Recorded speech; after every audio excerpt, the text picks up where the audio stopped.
আসসালামু আলাইকুম, সবাইকে স্বাগত জানাই রিয়াকশন সাদিকে।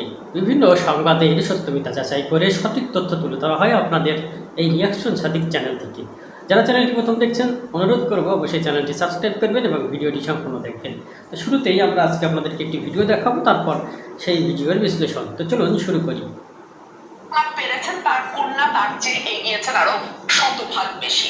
তিনি আরো অনেক সফলভাবে শেখ আমাদের টাকা নিয়ে আমাদের টাকা আমাদের দিচ্ছে না, 3 মাস ধরে আমার ফ্যামিলি না খাওয়া, সেটা কি সার্ভিস আছে দেখে সেটা সার্ভিস দেখে না। আমরা আওয়ামী লীগ করছি ভাই, আমরা আওয়ামী লীগকে ভালোবাসি।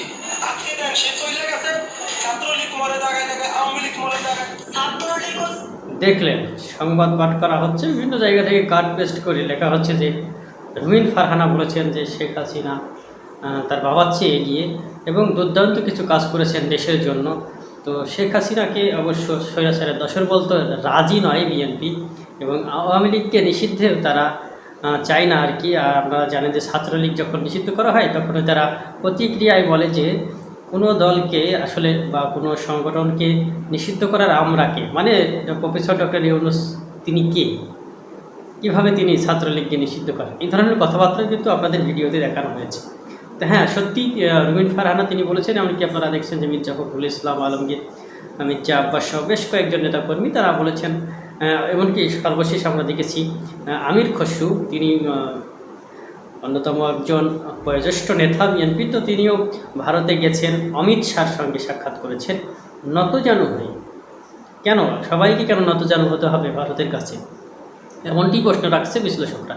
তারা বলছেন যে শেখ হাসিনাই শুধু একা নয়, এদেশের যারা রাজনীতি করে তারা প্রত্যেককেই চায় যে ভারতের হাত ধরে ক্ষমতায় আসতে। বাংলাদেশের মানুষ বাংলাদেশের প্রতিনিধি নির্বাচন করবে। এখানে ভারত আমেরিকার কী ভূমিকা, অনেক বড় ভূমিকা নাকি রয়েছে।